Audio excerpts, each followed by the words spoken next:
Okay, everyone, I'll just poke my head around here. Okay, everyone, welcome tonight. Welcome to Dearborn Public Library program tonight.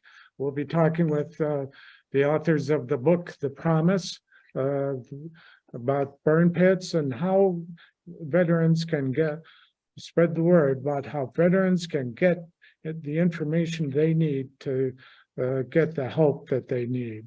So just thought we'd start off simply for anybody. I mean, all of you know what a burn pit is, but what, and anybody can pipe in here, what is a burn pit for those who may not know?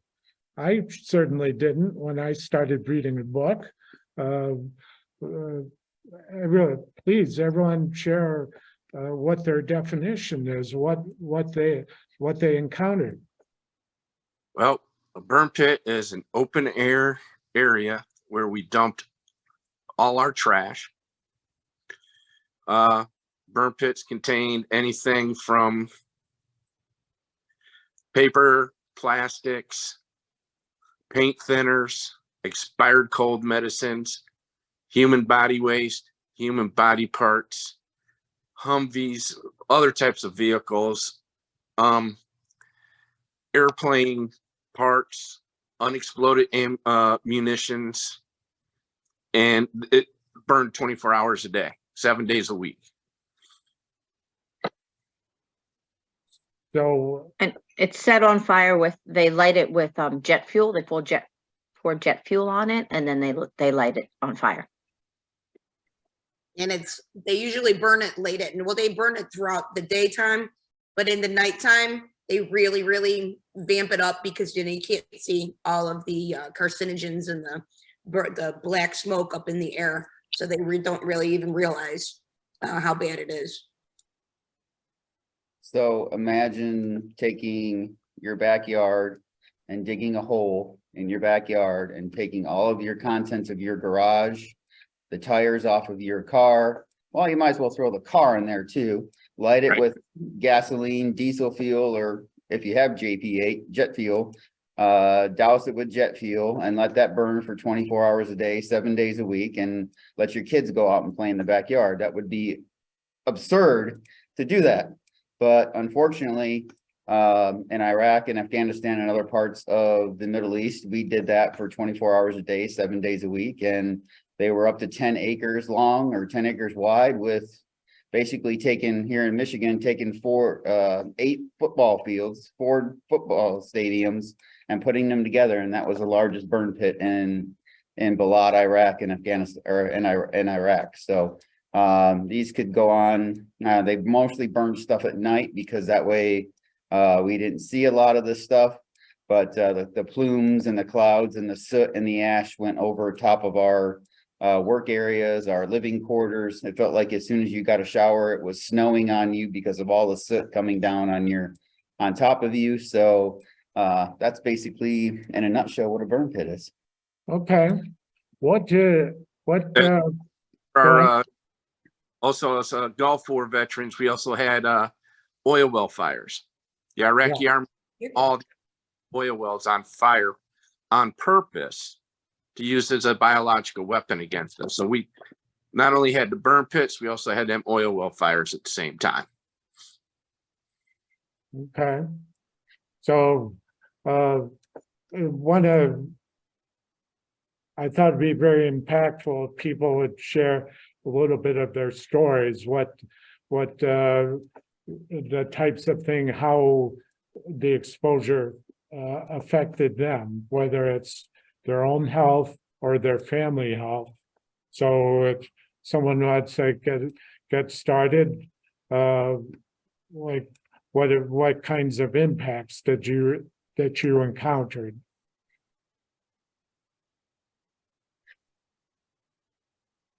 Well, I guess I'll go. Mine's a little bit different. My son was a Marine, and his nature of his work was as a firefighter crash rescue leader. And his last duty station was in Okinawa, Japan. And a lot of people don't realize how dangerous the bases on Okinawa are.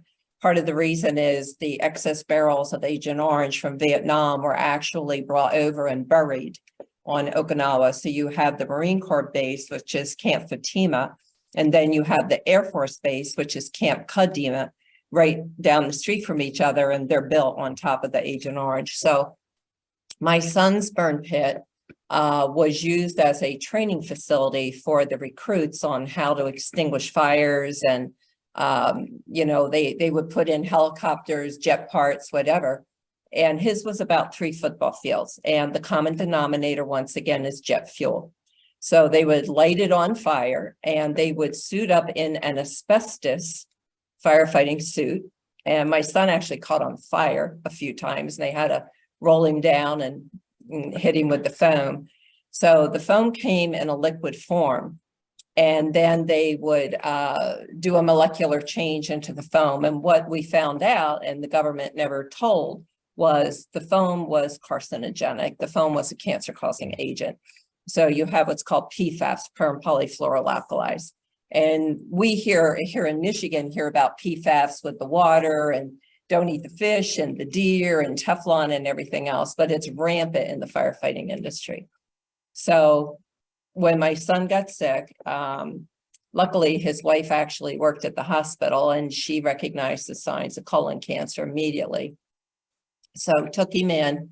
He was already in stage 4. And from that point forward, it was just basically a race against time. And my son lived in Delaware, so I was driving 1,200 miles round trip constantly.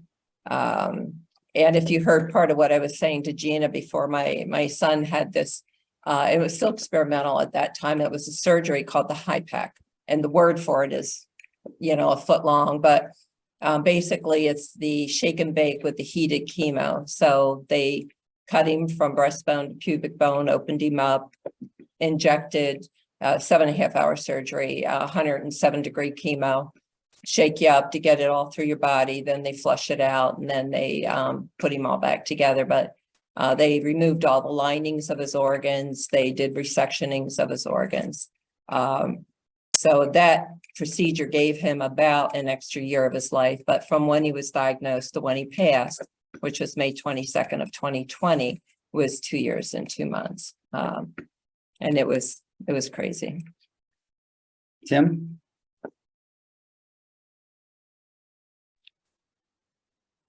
Well, I just actually got out of the hospital again late last night. My exposure happened during the Gulf War, the first Gulf War, Desert Storm. And my first experience with a burn pit was, well, actually, let me start from the very beginning. From the very first moment I got in country in Saudi Arabia, the war, it was already going on, and the oil wells were already on fire. And I flew over on a C-130, and as the tail ramp was lowering so we can offload the plane, I looked over to my right and saw a lot of dark clouds and a lot of lightning. So I yelled back into the plane, telling my troops to go ahead and get their rain gear out. Looked like it was going to storm. And the load master on the ground started laughing at me, saying, no, it's not going to rain. It's the oil well fires. They're burning so hot it created their own environment. So it's going to lightning 24 hours a day, 7 days a week. And I says, well, it kind of stinks around here. And he says, yeah. He says, trust me, within an hour, you're going to be wiping the oil off of your body. And you're going to be breathing that stuff all the day. So when I got to the supply squadron, because I was a supply troop, they had moved it from the town on base to an outer region because the Saudi Arabians wanted their base back and their town back. So we moved everything out of the town, and they were taking care of the garbage and disposing of it before I got there. But once I got there, we had to take care of that. So we were told that the Army was going to dig a pit, and we're going to throw all the trash in there. So, matter of fact, my very first night on duty, because I ran the supply squadron at night, we had to take all the trash out to the dump area. And I was out there, and one of the guys out there he knew who I was, and he said, "Hey, Sarge, you want to go ahead and light it?" So they doused it with a lot of diesel fuel, and they gave me a flare. Lit the flare, threw it onto the fire or onto the pile. Within a minute, the whole pile was on fire. And I noticed that there was some vehicles in there. They're throwing tires. There's a lot of the hospital was throwing a lot of medical supplies in there, including cold medicines. CE was throwing paint thinner in there as we had lit this on. Went back out there about 3 or 4 days later, throw some more trash from my rider in there, and I noticed they were bringing some dump trucks out there, and as they were dumping it off, it was full of body parts, human body parts. The burn pit in Kuwait had gotten so big that they were trucking all the body parts when they were cleaning up Kuwait up to ours, because we were the next closest base to Kuwait, to help them get rid of their trash. So they were bringing body parts by truckload up there. And since we had moved out of town, we no longer had sewage. So we also had to throw our waste onto that pit as well. And by the time it was time for me to come back, I'd already noticed I was not feeling right. I just didn't feel right, just a little hard to breathe. I was running and everything, but it was getting a little harder to run. Get back stateside about after a year over in Saudi, and had to do my annual physical run, even though I was going to be separating here in a few months from when I had returned. I had to do my annual physical and go and run that 2.5 miles, and I couldn't finish. First time in my career I could not finish. Normally I was the fastest guy in every squadron I was ever assigned to run that 2.5 miles. Everybody was placing bets on how fast I could run it, and failed them all and couldn't finish. And thing that saved me from getting in trouble for not finishing was I was separating here, within a couple of months. So they kind of blew that over. And but once I got out, I noticed I was having a harder time breathing. I was passing out all the time, couldn't figure it out. Went to doctor after doctor. My dad drove me from hospital to hospital in several different states. Finally got hooked up with a lung doctor, and they did some testing, did some scans, and they says, "Man, you got a lot of scarring in your lungs." And I says, "Yeah, and I don't know why." And he says, "Well, did you happen to come back from the war? Were you in the war?" And I says, "Yeah." And he says, "My brother just came back and he's got the same symptoms as you." So went to my doctor in the VA system, says, "Hey, I think I'm sick because of what I was exposed to over in Saudi Arabia."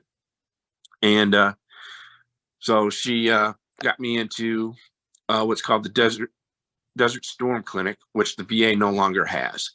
But there I met a lot of veterans who were going through the same thing as I am. A lot of them had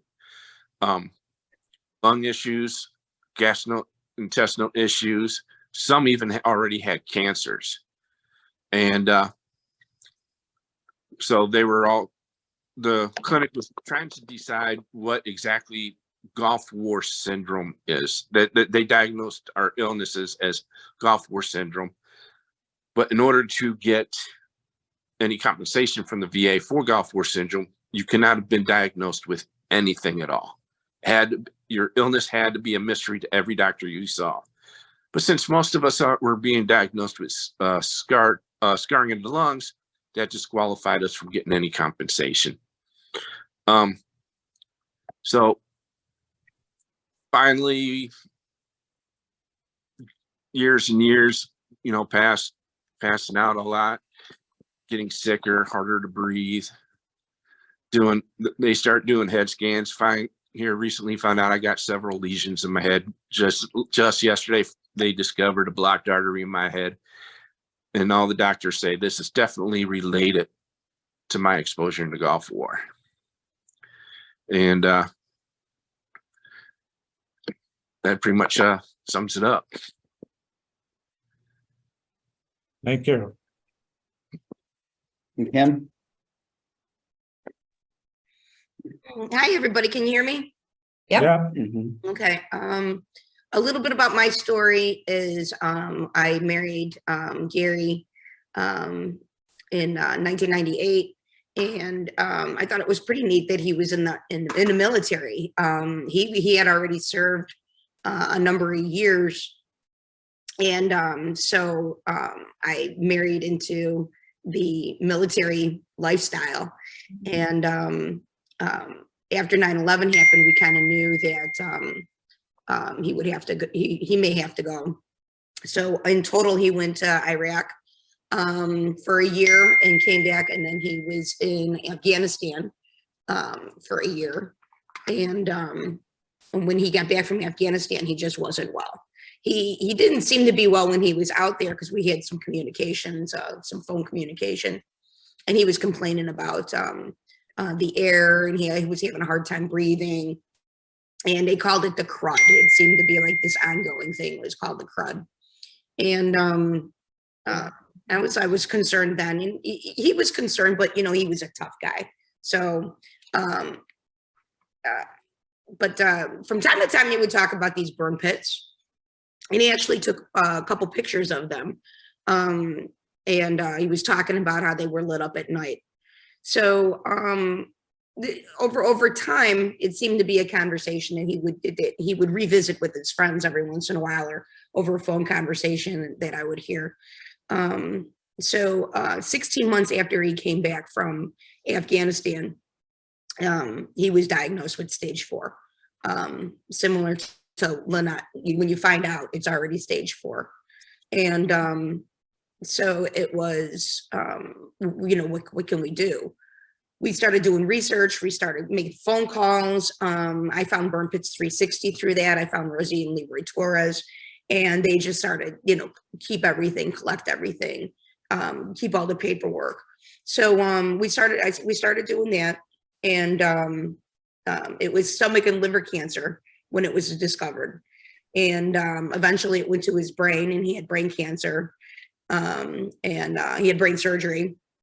And then a few months later, it came back, and in vengeance, and he succumbed from the cancer, from the brain cancer, after the second brain surgery. Needless to say, our family was completely upside down, because us not being service connected, we didn't have insurance. We didn't have, health insurance. We didn't have any benefits at all. And I fought and fought to get service connected. I traveled all around the United States, and found a bunch of people that were like me. There were thousands of us that our spouses were coming home sick, and they were trying to do something. And our voices people started listening to us, because we were getting tired of it. We needed to do something about it. And it was comforting to know that I wasn't alone, but it was sad to know that other people were going through what I was going through, and there were widows also, in the same situation. So needless to say, we used our voices, and we continued our journey, and we found each other.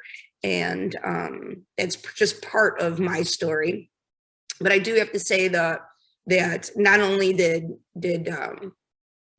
I lose my husband, not only did he make the ultimate sacrifice, but that our children sacrificed their father. And for them, that's hard, because they were younger, and they were kind of going through a lot. And I'm really proud of them for sharing a little bit of their stories in the book. So with that, I'm going to go ahead and pass it down to Gina, and she can say a few words. Hi. So like Lynette's son, my husband was a Marine. He served in the Marine Corps for 20 years. When I met him, he was on active duty in Camp Lejeune, doing a year there for Enduring Freedom. And in March of 2003, his unit was deployed to Iraq, and he served there for 6 months, came home, and he was okay. He actually re-enlisted for 3 more years while he was in Iraq and retired in 2006.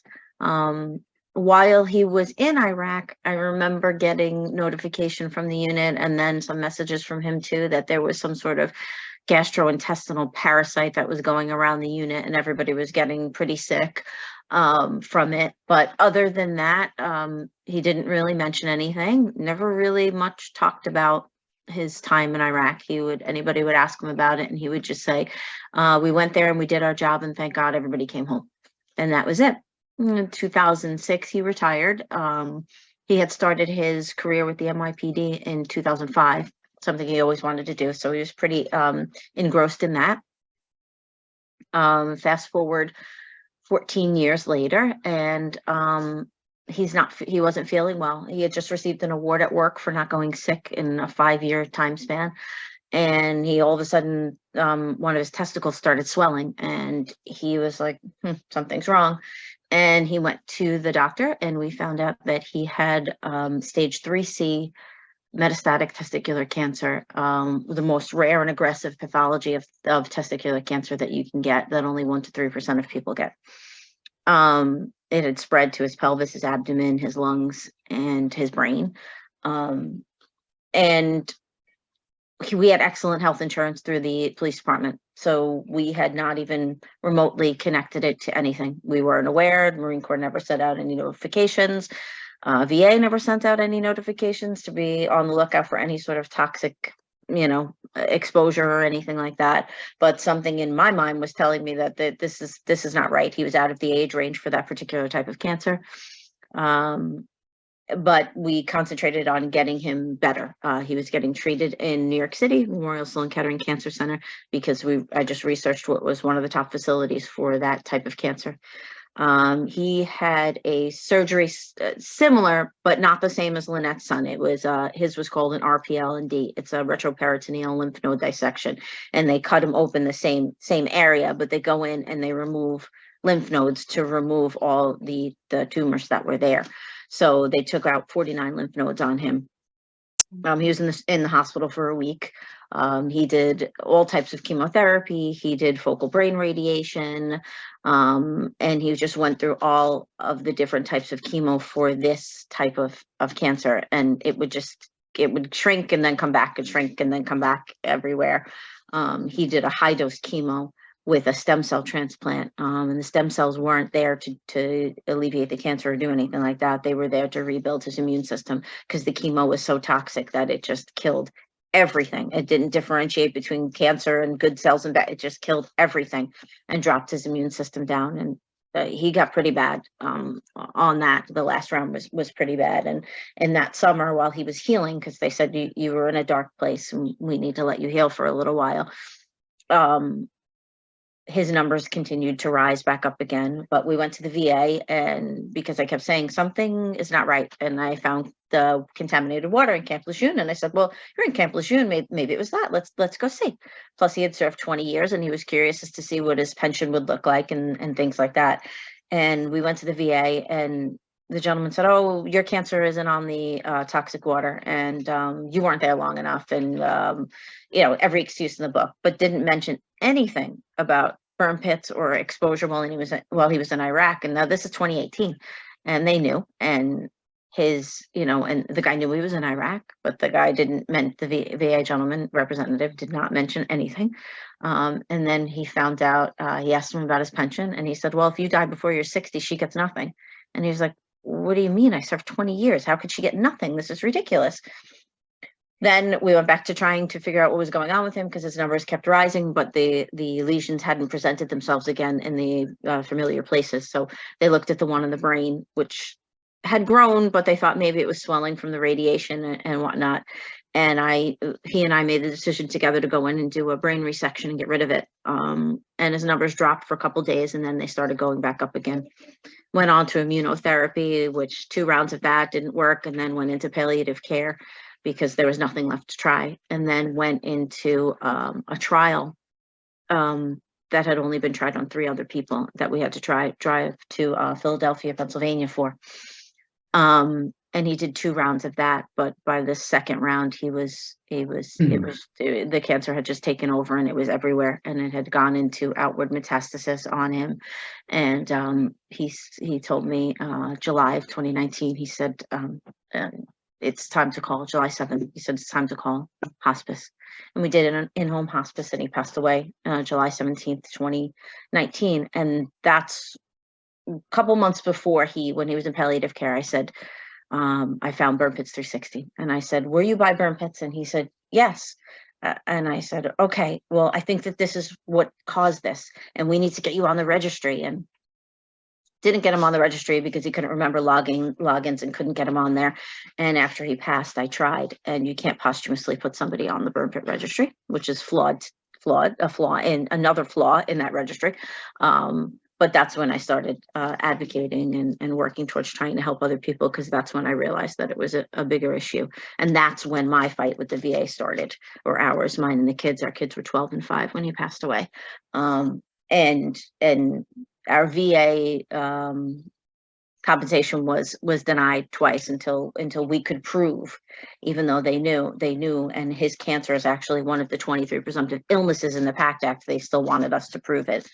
But now that the PACT Act has passed, our denial was actually just reversed at the end of January. Excellent. So the PACT Act is working. We just have to get the information out to everybody and make sure that everybody goes in there and starts to take advantage of what has gotten through already. And keep in mind that Gina and our husbands were young. They were young and they were in great health. They were in excellent health. They weren't smokers, and they worked out all the time. I mean, these are some really good fit fellas. They wouldn't have been accepted to go and do their jobs if they were unwell, right, Gina? Yes, absolutely. Absolutely. He always had to, we had to stay fit, being on the police department and being a sergeant. He became a sergeant, and he was also a counterterrorism sergeant with the NYPD. So yeah, he had to remain in shape. Well, thank you everyone for sharing those stories. It's hard. It's hard. I figure maybe why don't you share your experience, so if a family member or a friend, if somebody's family member or somebody's friend encounters these kinds of symptoms, what would you suggest they do? What things should they do? And also, what does it mean for everyone to be an advocate? What does it give to you? What's the meaning of it? I'll start if it's okay. First, I do want to thank you, Daniel, and the Dearborn Public Library for allowing us to be here for this opportunity, and the folks in the audience. We appreciate you being here as well. What we tell folks is early detection is key.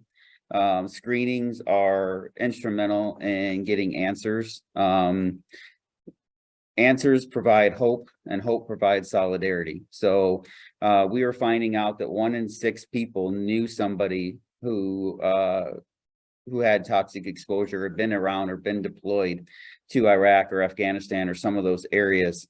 And we would advocate and we would talk about these stories and try to get people to resonate with things that are happening. People didn't know what a burn pit was. People thought that as soon as you came home and you got out of the military, you were automatically covered by the VA, and that's not necessarily true either. And then we became advocates because of our own personal journeys, our family members, our legacies, obviously, as you can see, between Gina and the kids, and Kim and her kids, and of course, Tim with his family as well. We became advocates because we wanted to be on the right side of right. And when you're on the right side of right, you can't be wrong. And we figured that if this is happening to ourselves, how many other thousands or hundreds of veterans are going through similar stories? And we found over 5 million between Vietnam for hypertension, Gulf War for Gulf War syndrome, or whatever they want to call it these days. And then we found Iraq and Afghanistan folks, or Operation Enduring Freedom and Iraqi freedom folks, that were having similar issues, but nobody wants to talk about it because we as vets, we don't talk about that stuff. You know, we rub dirt on it, we suck it up with a straw, then we press on and we try to take care of our families. And then all of a sudden we find out we're getting sick and they're telling us to fill out this registry. They're telling us to fill out for VA care and all this other stuff. And when you're sick, that's the last time that you want to do anything, because you want to worry about getting better instead of worrying about a registry. So me personally, I would tell somebody to sign up for the registry, be resilient. I got kicked off that thing 4 different times.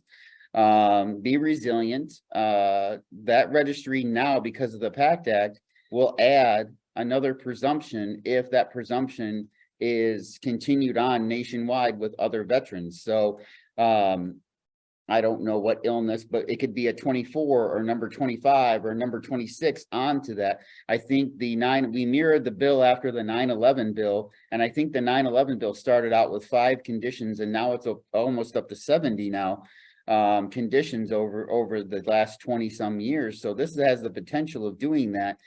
Sign up for the registry. If you're not sick, that's okay. Sign up for the registry anyways, because if you do get sick, you're not going to want to sign up for that stupid thing. And I call it stupid because it takes, like I said, it kicked me off 4 times. Sign up for the registry. The advocacy part's real, because we would have never met each other. We would have had no idea that Tim and Kim and Gina and their stories and the kids existed. And when we met each other, when you feel like you're going through this by yourself, personally, it feels like you're a buoy in the middle of the ocean and you're just hoping to hold on. And then all of a sudden the ships come in, i.e. Tim, i.e. Kim, i.e. Gina and the families, and we kind of rescued each other. At least it felt that way to me, because we were all in a similar situation. And that's what the advocacy is about. It's not about our story. It's not about us. It's about hoping to prevent something in the future. And if our kids feel like they want to advocate for something in the future, that we showed them a roadmap or a blueprint on how to be able to be successful in getting something passed in Congress. And with that, I'll turn it over to Tim.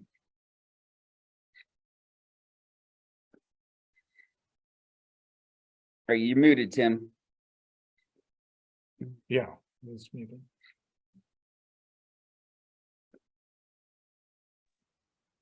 All right. Now, as advocacy goes, for me, it started an extremely long time ago.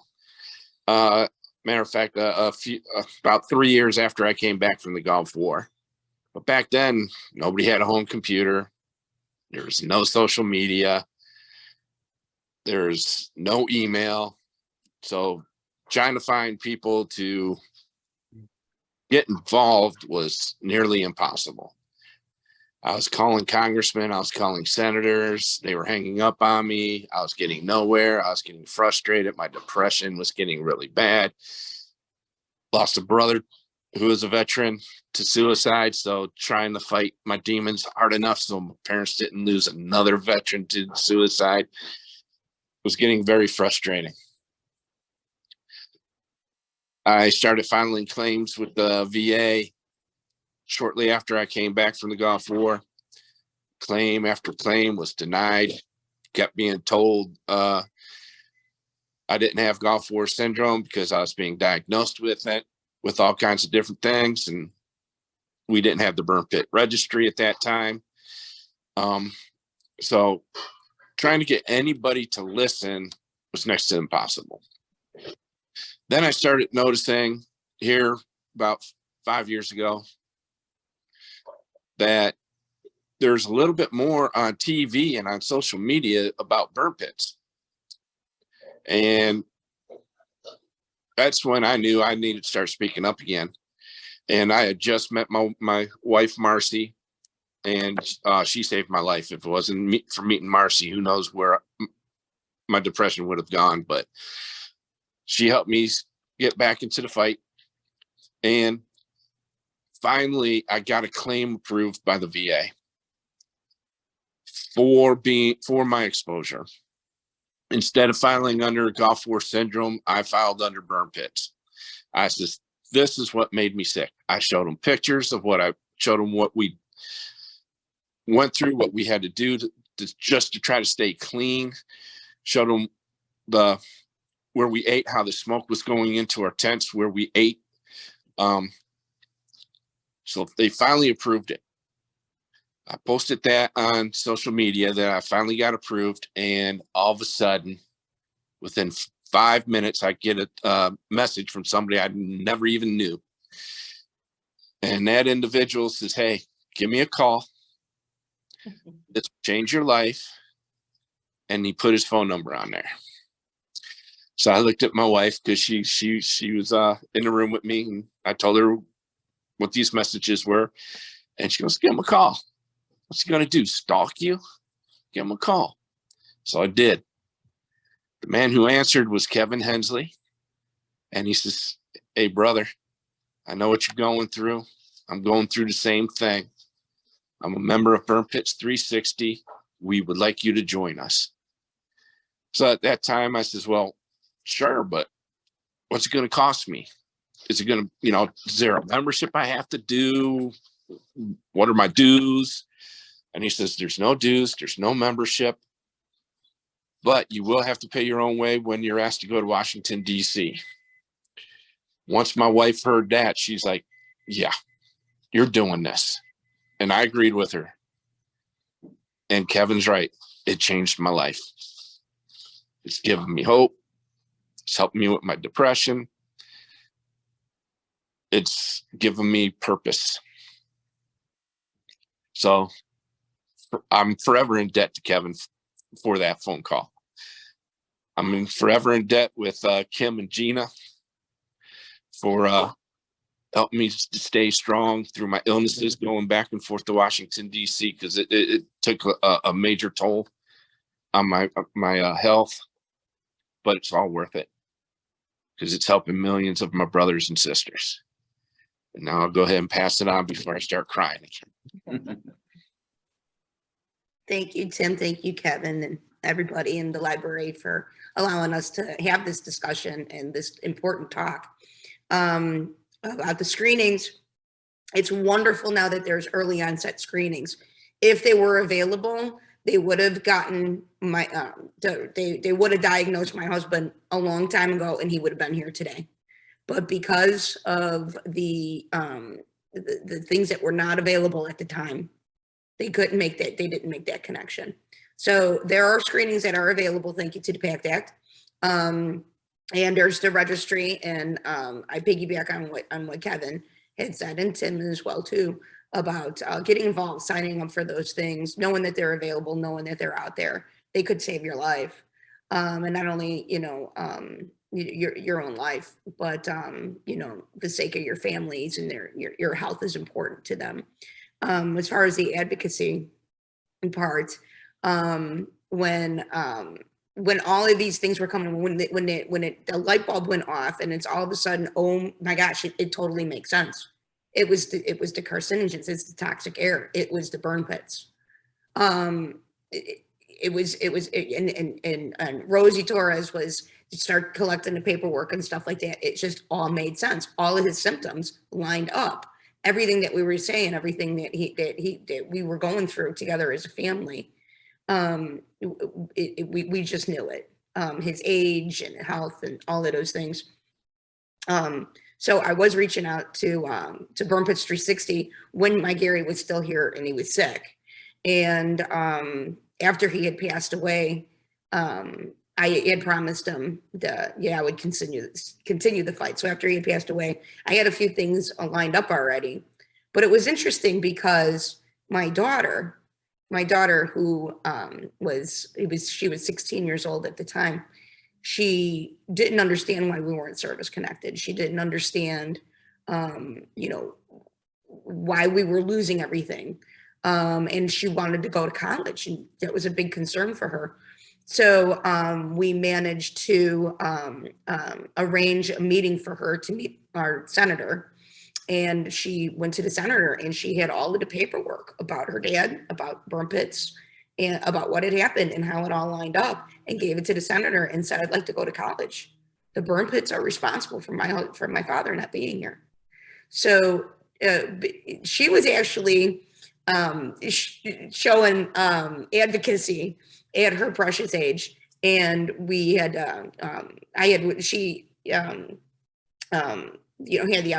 all of these great opportunities, and I was witnessing this, and I wanted to continue to show her the way and use her voice, and that what she was saying was important, that her father's death was not in vain.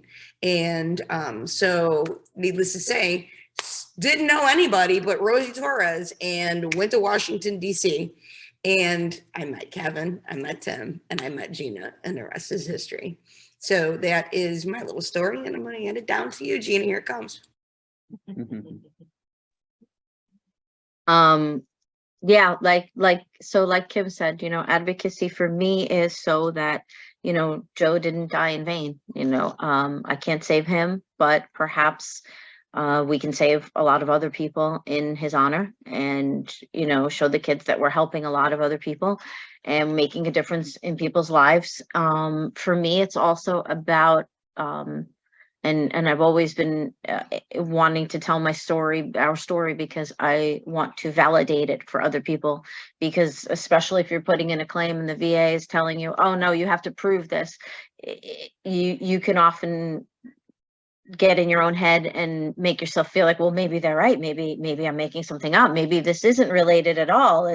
And I think that sometimes when it's that hard, it's easy for you to turn around and give up and say, well, maybe they're right, or I'm going to give up. And I don't want people to give up, because I want people to realize that this is what caused a lot of our veterans' illnesses and passings, and they need to, they deserve to be validated, and they deserve the families deserve the validation that they are accurate, and that their feelings are accurate, and that there are a lot of other people out there like them that are going through this, or that went through this, and a lot of other veterans are suffering like their loved one did. So for me, giving especially surviving family members, that validation that you're right, and keep going, and that you can have another purpose afterwards, and that there is light at the end of the tunnel, and that there are good things that can come out of the bad things. So when Rosie Torres, it was the same thing when I spoke to Rosie and was filing my claim and asked for her guidance and found out how big of an issue this was. She said to me, would you be willing to come to DC with us and tell your story? And I said, of course, I'll always pass along the story. I'll always want to show people. And, for me, one of the biggest issues is that they were not made aware, so that those screenings that are now available with the PACT Act are really important to me, that people have the opportunity to get early detection and to maybe receive the care and maybe live, whereas Joe didn't. I don't know if early detection would have saved his life because of the pathology that he had, but I would have at least liked the opportunity to try that. And the kids certainly deserve the opportunity to have their dad around a lot longer than they did. So my kids were always with me. They are always with me. They were right there advocating, one in front of the camera, one behind the camera. And they knew everything that it took to do this. And, they were proud that it was able to get done, and that there are, that there are a lot of people that are going to benefit for it. So if you're, like Kevin said, he couldn't have said it better. Do it now when you're not sick. Because now you'll be able to do it. You'll have the strength to go forward and do what you need to do. And when they ask you for other questions or other forms or other things, you'll have the energy to go do that. And while you're not fighting a battle, because you don't want to have to do this when you're fighting a battle. You want to be able to do it when you can get it all done. So that's what it means for me, and for meeting everybody here to have a shared experience. Although that was tragic, we understand what the other is going through, and we share in the tragedy and the experience, and we share in helping others and how it feels to help others. I If the know. fa- Be proactive for themselves, be proactive for your families. Mhm. Look what Lynette, Gina, and Kim had to go through. So if you don't want to do it for yourselves, do it for your families. Mhm. Yeah, that's a really good point, Tim. I have 4 children in total. And when my son died, my other 3 children lost their mother as well for a while. Here we go. But, my situation is a little bit different. My son finally got VA benefits about maybe not even 6 months before he died. Luckily, his wife had insurance, so everything was on the private insurance. However, as soon as the VA approved him, he was forced to stop treating with all the private treaters. And I know both of the ladies here mentioning chemotherapy. My son was getting chemo 5 days a week. It was outrageous. The chemo was so debilitating. And then he would have to go and get another shot because his immunity was down and the white cell count and everything else. But he was no longer allowed to treat with the private treaters, and even the hospital that did his surgery, he was not allowed to treat there. So we all know Joe Biden lives in the Rehoboth area. So my son lives in that area as well. He would have to drive to Dover, Delaware. From Dover, Delaware, a VA shuttle would pick him up. The VA shuttle would transport him to Philadelphia, Pennsylvania. And I think, Gina, you had said your husband was getting in a trial in Philadelphia. I think my son got in one as well. And then when his treatment there, and that's one of the oldest VA hospitals in the United States, it's really bad. And then when his chemo was done, they'd put him back on the shuttle, take him back to Dover, Delaware, and then he'd have to drive himself home from that point forward. So this went on until, without going into a lot of detail, it was awful. I mean, it was awful. And the chemo was just eating him alive. And if anyone's gone through cancer, some of the symptoms at the end, you get what's called ascites. So my son, who was very fit and trim and in great physical condition, he blew up like the Michelin Man. And that's because your organs can no longer get the water out, the liquids and the water out of your system. So it just lays there. And along comes COVID. So now we're dealing also with which hospital is going to let him get in with COVID. So it got so bad at the end that we could take him to the door of the emergency department, and then they would come from the inside of the hospital to get him. Nobody was allowed to go visit him, the contact. And then, when we knew he just wasn't going to be able to pull out of this one, he had palliative care, and then they finally put him on hospice. And I want to give my son a shout out. Before he was so sick, there was an Air Force veteran somewhere in Delaware, and our VSO approached my son and said, no one has come to visit this Air Force veteran. Do you think you could do that? And my son was like, I'm going.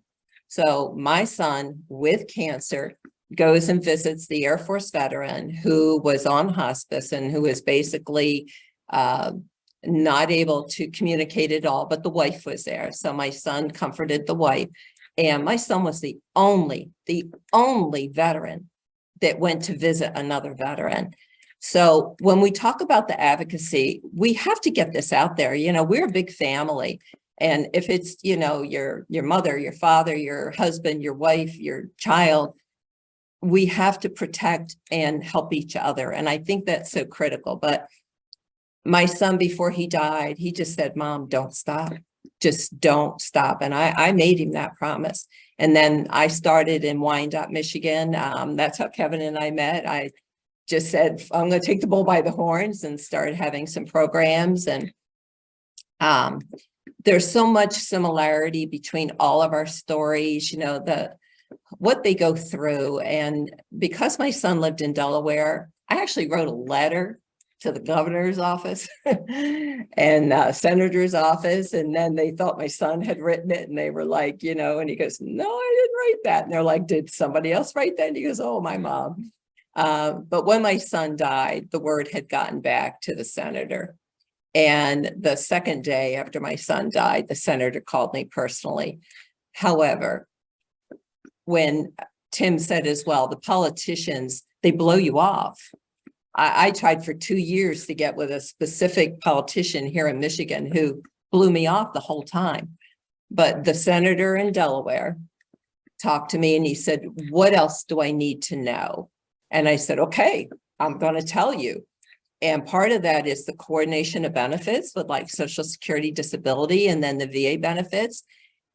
The mental pressure and the mental anguish that the veterans go through trying to get these claims A, filed, and B, approved is something that is just adding more and more stress to the veteran.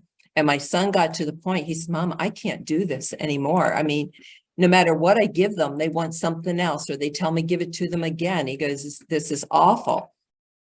But Social Security said to my son, the only way that we can approve you is if a doctor says your death is imminent or you last 1 year. Well, he died within the year. Social Security blew us off. And I spoke to the senator about that. And he said he was going to write something up and try to get a bill passed. Never happened. Never happened. And Kevin and I, we deal with a lot of politicians here in Michigan. Man, they're good talkers, but we've got to get them. We got to get them on the, what would you call it? The veteran train here. They need to understand how serious this is and stop putting our veterans through this. Well, that kind of leads to the final question. When veterans issues, again, sadly, are up in the air, the budget issues are up in the air. What can Joe, John, Jane, and John Doe say, hey, I want to support veterans? What is the most effective way that, from your experience, have you found what's the best thing to do? Go ahead, Tim. Best thing to do is not only contact your own elected officials, your senators and the congressmen in your district, but call them all. Get your friends to call. During the PACT Act, advocating for the PACT Act, right after it was voted down, we pleaded with all Americans to put their differences aside and call all elected officials in Congress and in Senate. And they shut down the phone lines in the Senate and in the House of Representatives. And I think that's what made them finally realize, hey, this isn't just about veterans. This is about this entire country. So you need to call everyone, even call your state representatives, the ones down in your state capital. Once they start getting on board with it, then that leads to the nationally elected officials. But yeah, call everybody. Call, even if they're not your representatives, call them. Call all the other ones. That's what's needed. Yeah. Yeah, I agree with Tim. Making phone calls, writing letters, using social media is definitely a great way. I feel like it's the most effective way, especially nowadays. The computer and the social media there's so many outlets that can be used, and used the proper way and used most effectively is a really awesome, great idea. I'd also just like to add to use your voice and find your tribe, share your stories. Things like this can be found in your own local communities, reaching out to your local newspapers, things like that. But for somebody like myself, which is a survivor there's ways to share your voice and ways to share your stories through great organizations like TAPS, Soaring Spirits. There's Tuesday's Children, and there's things for children of all different ages as well too. So, and they need to express themselves and use their voices and share their stories, and people will listen. So using social media, and finding your tribe, whatever your tribe may be, and just always just talking about our veterans and how important they are, and just remembering those, reminding people that freedom is important, that people have fought, people have died, people have gotten sick for freedoms, our all American freedoms, and to just, just know that you can make a difference. Gina? Yeah, I think that Kim and Tim said most of what there is. The only other thing I would say is find a group. Find a group, like she said, find your tribe, but find a group, find an organization, find a cause, find something that is maybe near and dear to you, or specific to you, or specific to your story, your situation, and then maybe join that group and join in what it is that they're trying to do. Or hey, if you feel strong enough, or you feel you are able enough, start your own group, start your own nonprofit or something that you think can make strides. But we found also that in advocating, the numbers mattered, and the strength in numbers. So joining groups and things like that, and finding people who have the same situations or the same stories or things like that can actually help, and they can help you and they can help other people as well. I would say that the PACT Act has several different branches spinning off of it. With the passage of the PACT Act, veterans are going to be heard and acknowledged. So we're hoping that 22 a day actually decreases, and people stay above ground instead of going below ground. Not only that, we talked about the screenings. We talked about the suicide issue. We also talked about technologies that are coming up for certain scans and doing those things.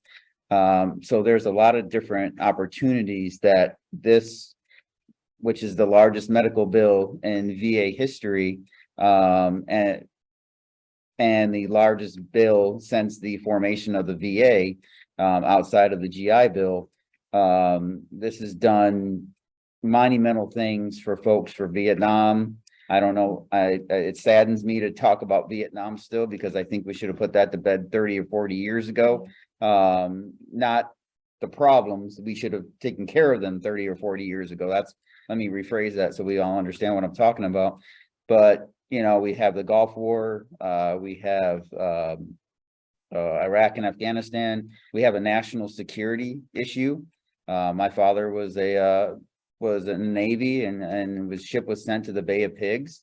I was in Iraq and Afghanistan, and my daughters have no intention of joining the military because what their grandfather and their father were put through to try to know that we'd keep our promise of taking care of those who borne the battle.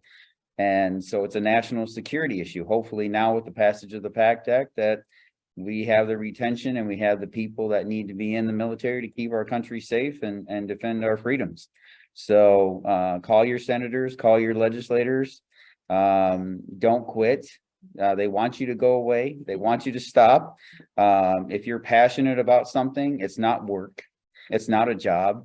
It's taking care of those people, your legacy. Show your legacy that your kids matter. Show the legacy that the people that have passed away from toxic exposure or other illnesses didn't die in vain. A lot of the surviving spouses, that's great that they got the DIC, the dependent indemnity compensation, but they want to make sure that their husbands or their wives were validated in their service.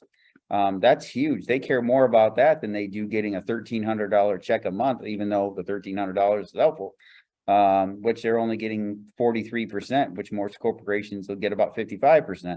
So there's some issues with that too. So this is not over. Just because the PACT Act was passed, there are several things that continue on that are issues, and we're hoping that our government does the right thing, regardless of the red or the blue. As Kim has said many times, and I'll take her little slogan from her, it's about red, white, and blue. It's not about red or blue. So find a cause, get together with those folks, get educated, do your research. You know, the media and all that stuff is a great outlets, but do your own research, because that makes up your own mind on what your political aspirations are for being a Republican or a Democrat or an independent or whatever you are. Do your research and your homework on everything, and you'll find out that that's the best course of way to go for being an advocate for anything. And I also recommend too, when you're starting to call all these other congressmen and senators, look up their voting history, especially on veterans issues. That'll help you guide you on how to speak to them when you do call them and leave a message or talk to their staff. Find out exactly how they voted for veterans issues in the past. Go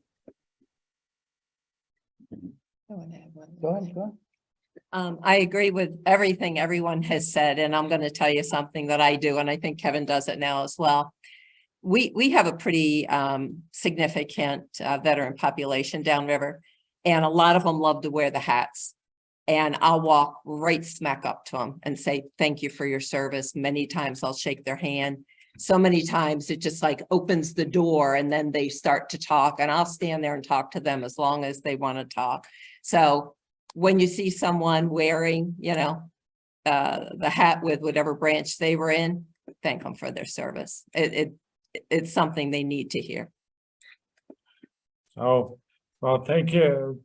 The hour's up, but I want to thank everyone for joining us tonight. Thank you for sharing. Thank you. Thank you for sharing your experience. Hopefully, the next person, it'll impact the person somebody knows. So thank you very much. It was great to meet everyone, and have a good evening. Thank you. Thanks for having guys. us. Love Thank y'all. you. Bye. All right.